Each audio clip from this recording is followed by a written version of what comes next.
आज का वीडियो बहुत स्पेशल होने वाला है बिकॉज कल एक इंसिडेंट ऐसा हुआ हमारी क्लास की स्टूडेंट ऑफलाइन कोचिंग की।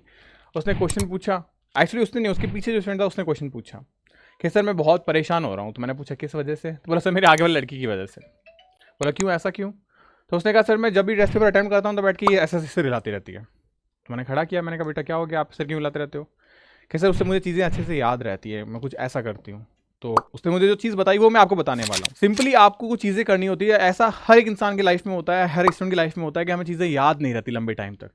उसने 3 चीज़ें बताई, डेफिनेटली वो हेल्पफुल थी और वो आपको भी फॉलो करनी चाहिए, तो मुझे लगा आपके साथ शेयर करनी चाहिए। तो वो मैंने इस टिप्स में इंक्लूड कर दी आज के इस वीडियो में। पहली चीज़ हमेशा आप ध्यान रखिएगा, जब आप पढ़ाई करते हो तो अपने सब्जेक्ट को मेमोराइज करने के लिए उसके कम से कम शब्दों में, पॉइंटर्स वे में आप लिखते रहिए कि हाँ अच्छा ये चीज़, सिर्फ एक वर्ड लिखना है आपको और कुछ नहीं, उस वर्ड से रिगार्डिंग आपको हर एक समरी आपको याद आ जानी चाहिए। दूसरा पॉइंट, मैंने आपको एक टेक्निक बता रखी है, पोमोडोरो टेक्निक। वो अगर टेक्निक आप फॉलो करते हो तो हमेशा देखना है उस टेक्निक में मैंने आपको 15 मिनट और 10 मिनट का सेगमेंट दे रखा है। 10 मिनट के सेगमेंट में आप या तो म्यूजिक सुन सकते हैं या 15 मिनट के सेगमेंट में आप म्यूजिक सुन सकते हैं। इन दोनों में से किसी एक में म्यूजिक जरूर सुनिए। अब वो जो लड़की थी, ठीक है, वो लड़की क्या करती थी, वो म्यूजिक सुनती थी। कब? 50 मिनट के सेगमेंट, जब उसे पढ़ाई करनी होती थी तब वो म्यूजिक सुनती थी। तो म्यूजिक में क्या, इंस्ट्रूमेंटल म्यूजिक ओनली, किसी का सॉन्ग नहीं, सब इंस्ट्रूमेंट म्यूजिक। तो उससे उसका ब्रेन म्यूजिक के साथ में हमेशा हमारी मेमोरी पावर एनहांस होती है, ये साइंस बताती है हमको। अब तीसरी चीज क्या है हमारे पास में, उसने मुझे बताया कि सर मैं यहाँ से तो ये चीजें करके जाती हूँ, घर पे जाके मैं क्या करती हूँ, जब मैंने देखा पढ़ा और फिर मैं इस बुक को बंद कर देती हूँ, इसकी एक पेज को, और मैं चलते चलते दोहराती हूँ कि हाँ अच्छा एंटीराइना मेजस में ये होता है, मेरा बिलहिजलाफा में ये होता है। तो इस तरीके से वो अपनी जो मेमोरी है उसको एनहांस करती और अपने रिजल्ट को बहुत शानदार लेके आती। तो ये टिप्स आपको भी बहुत ज़्यादा हेल्प करेंगे और इस वीडियो के अंदर मैं कुछ और भी इंगेजिंग टिप्स आपको बताने वाला हूँ। क्रिकेट के टिप्स का तो पता नहीं, बट हाँ एम्स के टिप्स मेरे पास में है। जैसा मैंने बताया, अगर आप 2025 का टारगेट रख रहे हैं और एम्स को अपना टारगेट है आपका, और अपने एम्स के इस टारगेट की बॉल को बाउंड्री के उस पार लेके जाना चाहते हो, तो ये कुछ पर्टिकुलर टिप्स ऐसे हैं जो आपके लिए बहुत ज़्यादा काम के साबित होने वाले हैं। अगर आप इनको अप्लाई करते हो तो डेफिनेटली आप अपने गोल को अचीव कर सकते हो एक बेहतरीन रैंक के साथ। ये मैं नहीं बता रहा, ये वो पुराने टॉपर्स बताते हैं जिन्होंने एंट्रेंस एग्जाम को क्रैक किया है डिफरेंट डिफरेंट वे से। तो क्या ऐसी चीज़ें हैं जिसके लिए आपको ये सारी चीज़ें अप्लाई करनी चाहिए। और एक गुड न्यूज़, जैसा मैं हमेशा बताता हूँ, एक मिशन पे जो एकेडमी अब चल पड़ी है कि हर घर एक नर्सिंग स्टूडेंट हमारा होना ही चाहिए। अब हर घर का सपना हम साकार कैसे करेंगे? एक टेस्ट सीरीज के माध्यम से। वो टेस्ट सीरीज मैंने स्टार्ट कर दी आपके लिए free of cost J academy के प्लेटफॉर्म पे। 30 टेस्ट आपको डेली मिलेंगे इस टेस्ट सीरीज के अंदर। हर एक टेस्ट आपको चैप्टर वाइज मिलेगा, फिजिक्स केमिस्ट्री बायो के अंदर। कहाँ मिलेगा? जे एकेडमी की एप्लीकेशन पे। आप एप्लीकेशन को डाउनलोड करिए और फ्री टेस्ट के मजे लीजिए। इस टेस्ट के जो पेपर्स हैं वो आपको हमारे टेलीग्राम चैनल पे भी मिलेंगे। तो मजेदार तरीके से पेपर दो ताकि आपको मजा आ जाए पेपर देके। अब पेपर में क्या क्या चीजें मिलने वाली है, कब शुरू होंगे ये 3000 सवालों का सिलसिला। ये सवालों का सिलसिला शुरू होने वाला है बहुत ही जल्दी। कब? आपके 25 दिसंबर को। 25 दिसंबर से आपकी टेस्ट सीरीज शुरू होने वाली है। कैसे टेस्ट होंगे, कब कौन सा चैप्टर आ रहा है, हमें कैसे पता चलेगा? ये आपको टेलीग्राम पे पता चलेगा, क्योंकि ये पूरा स्केड्यूल मैंने वहां पे आपका दे रखा है। जैसे आप इजीली देख पाओगे यहाँ पे, ये test number 1 physics chemistry bio, ये 25 तारीख का स्केड्यूल है। उसके बाद में नंबर 2, ये 26 तारीख का स्केड्यूल है। ये पूरा स्केड्यूल मैंने आपको टेलीग्राम पे दे रखा है। दूसरी सबसे इंपॉर्टेंट चीज़ ये है कि आपको 2 ऑफिशियल लिंक यहाँ पे और दिखे, इंस्टाग्राम के और फेसबुक पे। यहाँ पे एक ऐसा कंटेंट अब डिलीवर किया जाने वाला है जो यूट्यूब और टेलीग्राम पे नहीं होगा। तो यानी यहाँ पे आप हमें फॉलो जरूर कर लीजिएगा, बिकॉज बहुत सारी अमेजिंग एंड इंगेजिंग चीज़ें आपके लिए जो एकेडमी लेके आ रही है। ये पूरा स्केड्यूल आपको टेलीग्राम पे मिल जाएगा, कंप्लीट का कंप्लीट। और अब हम आ जाते हैं हमारे क्या टिप्स एंड ट्रिक्स होने चाहिए जिससे हम हमारे एंट्रेंस एग्जामिनेशन, चाहे आप में से बहुत सारे ऐसे बच्चे हैं जो नीट को अपना सपना लेके बैठे हैं, क्या नीट निकालना है, तो नीट के सपने को साकार अगर करना है तो आपको कौन सी ऐसी चीज़ें हैं जिन पे ध्यान रखना होगा। एम्स बीएससी नर्सिंग का सपना अगर हमें साकार करना है तो वो क्या चीज़ें हैं जिनको हम 45 डेज की स्ट्रेटेजी के हिसाब से प्लान कर रहे हैं। 45 डेज का टारगेट क्यों? क्योंकि हम अगर 45 दो सेगमेंट में वर्क करते हैं तो 45 करते हम डबल रिवीजन कर सकते हैं। क्या कर सकते हैं? Double revision. आप देखते हो, कई बार आपने देखा होगा डबल इंजन सरकार, हम चलाने वाले हैं डबल इंजन रिवीजन। अब ध्यान रखिए किस तरीके से इस रिवीजन की स्ट्रेटेजी को फॉलो करेंगे। पॉइंट नंबर 1 हमारे पास में आता है स्माइली फेस के साथ में, कि सबसे पहले आप अपने गोल को सेट करिए। हम कई बार क्या है, चीज़ों को दौड़ने के लिए चल पड़ते हैं लेकिन हमें हमारा गोल नहीं पता होता। अगर आपको पता है कि यार मुझे नीट की तैयारी करनी है, तो आपको ये पता होना चाहिए कि नीट में आज की डेट में 660 प्लस स्कोर जो लेके आएगा उसे ही एक गवर्नमेंट सीट मिलेगी। तो हमारा टारगेट सबसे पहले ये होना चाहिए 660। अगर यहाँ पहुंच जाते हैं देन फिर हम स्विच करेंगे कहाँ पे, 700 प्लस पे। हम में से अधिकतर बच्चे ये गलती करते हैं कि वो सीधा टारगेट इसको रखते हैं, रैंकर को नहीं। पहले आप सिलेक्शन को टारगेट करिए, आपका सिलेक्शन होने लायक मार्क्स आप लेके आइए, उसके बाद में आप जो है रैंक पर आइए। वहीं अगर मैं एम्स के तौर पे बात करूं, अगर आप एम्स बीएससी नर्सिंग में जाना चाहते हैं तो हमारा टारगेट क्या होना चाहिए, तो मैं सिंपली आपको कहूंगा कि 70 प्लस टारगेट आपका होना चाहिए एम्स बीएससी नर्सिंग के सिलेक्शन के लिए।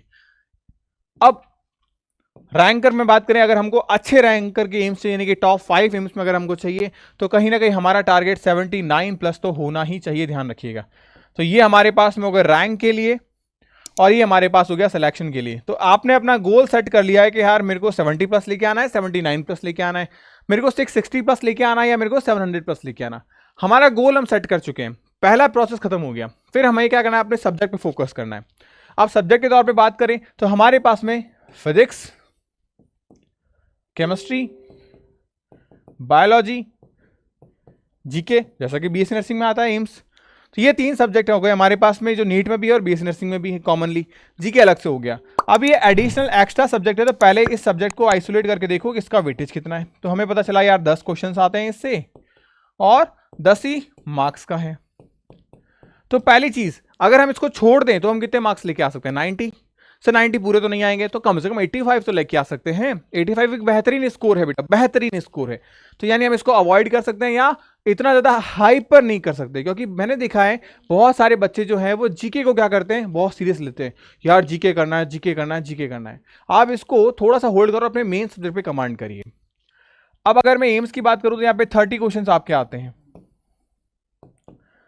हर सब्जेक्ट का इक्वल वेटेज है यहाँ पे। क्लास और 11th और 12th का ऐसा कुछ सिनेरियो नहीं है, जैसा कि पहले ऐसा होता था कि 11th के वेटेज ज्यादा थे, तो अब इसने क्या कर दिया, 12th का वेटेज ज्यादा कर दिया इस बार। सेकंड चीज आप ध्यान रखिए, 11th एंड 12th के हर एक चैप्टर्स का आपको न्यूमेरिकल सेगमेंट पे ध्यान देना होगा, क्योंकि एम्स के अंदर न्यूमेरिकल सेगमेंट पूछा जाता है। ध्यान रखना, हो सकता है पॉसिबली नीट के अंदर न्यूमेरिकल ना पूछा गया हो, लेकिन एम्स बीएससी नर्सिंग में न्यूमेरिकल पूछे जाते हैं। तो अब हमें डिसाइड ये करना है कि हमारे इनमें से कौन सा सब्जेक्ट ऐसा है जो हमारा वीक है। मोस्ट ऑफ द स्टूडेंट का सब्जेक्ट वीक होता है ये सब्जेक्ट हमारा वीक है, और जो वीक है उसे क्या करना है, स्ट्रॉन्ग। लेकिन उसके बीच का सफर बड़ा लंबा है, सफर बहुत लंबा है। हमेशा ध्यान रखना, अपने वीक सब्जेक्ट को अगर आपको स्ट्रॉन्ग करना है तो आपको कुछ स्टेप्स में बांट देना होगा अपने सब्जेक्ट को। अगर अपने सब्जेक्ट को बांटते हो, जैसे आपने सब्जेक्ट को डिवाइड कर दिया, देन आप यहां पहुंच जाओगे। अभी डिवाइड किस तरीके से किया, आपने क्या किया, पहले इसको थोरोली रीड करना स्टार्ट किया, आपने पॉइंटर्स स्टार्ट किए, फिर आपने इसके एमसीक्यूज स्टार्ट किए, और फिर आपने इसके मॉक लगाने शुरू किए। इस तरीके से आप अपने सब्जेक्ट को छोटे छोटे तौर पे बांटिए, ताकि आप अपने सब्जेक्ट को स्ट्रॉन्ग यानी वीक को स्ट्रॉन्ग में चेंज कर पाओ। सेम आप फिजिक्स और केमिस्ट्री और बायोलॉजी में ये चीजें कर सकते हो। पॉइंट नंबर 3 पे अगर मैं आके बात करूं तो मॉक टेस्ट आ गया हमारे पास में। मॉक टेस्ट के लिए हमें क्या ध्यान रखना है, ध्यान रखिएगा, मॉक टेस्ट आप में से काफी सारे बच्चे इसे स्किप कर देते हैं। ये स्किपेबल बिल्कुल नहीं होना चाहिए, ध्यान रखना। अब बहुत सारे ऐसे बच्चे भी हैं जो मॉक टेस्ट स्किप नहीं करते, वो अटेंड करते हैं, इसको अटेंड करते हैं। अब अगर इसको अटेंड कर रहे हैं, तब क्या देखा हमने कि यार अटेंड तो कर लिया आपने, लेकिन यहां पे हमको चीजें देखने को मिली क्या, कि सर हमने इसको पर्टिकुलर टाइम ड्यूरेशन पे नहीं किया, हमने इसको घड़ी के साथ, वॉच के साथ नहीं किया। ये टाइम और ये टाइम कैसे लगे मैं बताऊंगा। साथ ही साथ में हमने इसको पेपर पैटर्न पे नहीं किया। अब देखो, ये टाइम का मतलब है जब आपका एग्जामिनेशन होता है, जैसे आपने नीट का देखा कि उसका एग्जामिनेशन 2 से 5:30 के बीच में होता है, तो अपने ब्रेन को उस टाइम पे हमेशा एमसीक्यू के अंदर डाल के रखो, ताकि आपका ब्रेन हमेशा एक्टिव रहे कि यार मुझे 2 से 5 के बीच में हमेशा एमसीक्यू करने हैं। तो इस तरीके से अपना वो डे का एक टाइम जरूर फिक्स करें। उसके बाद में ये जो वॉच है ये आपकी क्लॉक है, तो जब आप पेपर सॉल्व कर रहे हो तो पेपर सॉल्यूशन के दौरान घड़ी लेके जरूर बैठें कि यार मुझे टाइम, ये क्वेश्चन इतनी देर में करना है, ये सब्जेक्ट इतनी देर में करना है। और हमेशा ध्यान रखें, मॉक टेस्ट आप अपने एग्जाम के पैटर्न के अकॉर्डिंग करें, क्योंकि ये दोनों चीजें आप अपने एग्जाम के लिए कर रहे हो, तो एग्जाम पैटर्न पे बेस होना चाहिए, हमेशा ध्यान रखना। तो ये 2 टाइप के बच्चे होते हैं। तो मॉक टेस्ट देने का सही तरीका यही होता है कि आप अगर मॉक टेस्ट दे रहे हो तो आप सही तरीके से, सही वे से मॉक टेस्ट को दीजिए। पॉइंट नंबर 4 के बारे में बात की जाए तो practice question. Sir mock test तो है, वो प्रैक्टिस ही है क्या? नहीं, प्रैक्टिस सेशन के लिए हमेशा ध्यान रखना होता है, आप क्वेश्चंस को टॉपिक वाइज करिए, चैप्टर वाइज करिए, या तो चैप्टर वाइज करिए, टॉपिक वाइज करिए। अगर आपके पास में चैप्टर वाइज है तो वेल एंड गुड है, बहुत अच्छी चीज़ है। नहीं अवेलेबल है आपके पास में तो आपको पता होगा जो एकेडमी की डीपीपीज जो है वो आपको चैप्टर वाइज मिलती है। इनके सॉल्यूशंस आपको सैटरडे को करवाए जाते हैं ताकि मंडे टू फ्राइडे के बीच में आपके पास में वो टाइम पीरियड रहे जब आप इन चीज़ों को सॉल्व कर पाओ, आपको टाइम मिले मंडे टू फ्राइडे उन डीपीपीज के साथ जूझने का, और सैटरडे को आपको उनके सॉल्यूशंस मिल जाते हैं। तो ये एक सही तरीका होता है। अगर ये आपके पास में नहीं है तो एक अल्टरनेट सॉल्यूशन मैं आपको दे देता हूं, आप एमटीजी कि जो नीट के पीवाईक्यू पेपर्स हैं वो सॉल्व करिए। एमटीजी के नीट के पीवाईक्यू पेपर्स अगर आप सॉल्व करते हैं तो डेफिनेटली आपको हेल्प मिलेगी अपने एंट्रेंस एग्जाम को क्रैक करने में, बिकॉज ये एक तो आपको चैप्टर वाइज मिलते हैं, दूसरा इनके अंदर आपको सॉल्यूशन मिल जाता है डिटेल से। और मैं अक्सर मेरे बच्चों को बोलता हूं कि जब आपको सब्जेक्ट पे कमांड करनी है, आपको न्यूमेरिकल आपसे नहीं बनते हो, तो आप इन को देख देख कर सॉल्व करिए। और मैंने बोला कितनी बार सॉल्व करना है, 4 बार, 4 टाइम आपको उसको सॉल्व करना है, बिकॉज यहाँ पे फिजिक्स और केमिस्ट्री के करीब करीब आपको 8000 क्वेश्चन मिल जाएंगे। ये 8000 क्वेश्चन अगर आप सॉल्व करते हो देख देख के ना, तो आप कम से कम 4 बार सॉल्व कर रहे हो, तो 5वीं बार आपको हर एक क्वेश्चन जो है टिप्स पे आ जाएगा। और ध्यान रखना, एग्जामिनेशन के अंदर इससे ज़्यादा मोस्ट इंपॉर्टेंट एमसीक्यूज आपके और कोई नहीं होंगे। नेक्स्ट पॉइंट पे आके मैं आपसे बात करूँ तो आप देखेंगे यहाँ पे कॉन्सेप्ट की क्लैरिटी। अब कॉन्सेप्ट की क्लैरिटी कई बार ऐसा होता है, हमने चैप्टर वाइज किया, कोई सी एक चैप्टर के क्वेश्चंस बहुत ज़्यादा गलत हो रहे हैं, तो आप उस क्लास को उठाओ, उस लेसन को उठाओ, उस चैप्टर को उठाओ। आपने चैप्टर उठाया, आप जहां से भी तैयारी कर रहे हैं, ऑनलाइन कर रहे हैं, ऑफलाइन कर रहे हैं, जहां पे भी आपको बेटर लगता हो, आप क्या करिए, वहां से इस की क्लास करिए। हार्डली 10 से 12 लेक्चर होंगे, आराम से करिए 10 से 12 लेक्चर। भाई 10 से 12 लेक्चर में आप उस चैप्टर से आने वाले 1 से 2 क्वेश्चंस को कर लोगे, और 1 से 2 क्वेश्चंस मैटर करेंगे, ध्यान रखना। इस तरीके से क्या हो गया कि आपको पूरा सिलेबस नहीं पढ़ना पड़ा लेक्चर्स का, वही टॉपिक्स या वही चैप्टर्स पढ़ने पड़े जो आपके थोड़े कॉन्सेप्चुअल में क्लैरिटी में नहीं थे, या फिर थोड़े डल हो गए थे, या आपकी मेमोरी से बाहर वॉश आउट हो रहे थे। तो ये एक सही तरीका है। तो इससे क्या होगा, आप काफी ज्यादा करीब करीब आप मान के चलिए 85 to 90% टाइम जो है वो आप सेव कर पाओगे।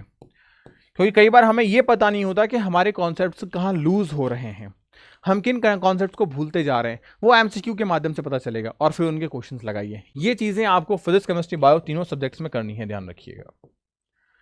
इतना करने के बाद में आप क्या करिए, रिवीजन। अब रिवीजन के लिए हमेशा मैं एक चीज बच्चों को जरूर बताता हूं कि जब आप जैसे जे अकेडमी पे जो बैचेस चल रहे हैं आपके, उन बैचेस के अंदर, अच्छा आप में से अगर किसी को दिक्कत हो बैचेस रिगार्डिंग, तो 9352188704 इस पर आप मेरे को कॉल कर सकते हैं, मेरे खुद के पर्सनल नंबर है, ताकि आपके कोई भी डाउट्स हो, ताकि आप किस तरीके से हमको पढ़ाई करनी चाहिए, हमको किस तरीके से अपने टाइम को बांटना चाहिए अपने सब्जेक्ट वाइज, ताकि हम वीक और स्ट्रॉन्ग सब्जेक्ट को अलग अलग टाइम दे पाएं और अपने स्कोर को इंप्रूव कर पाएं।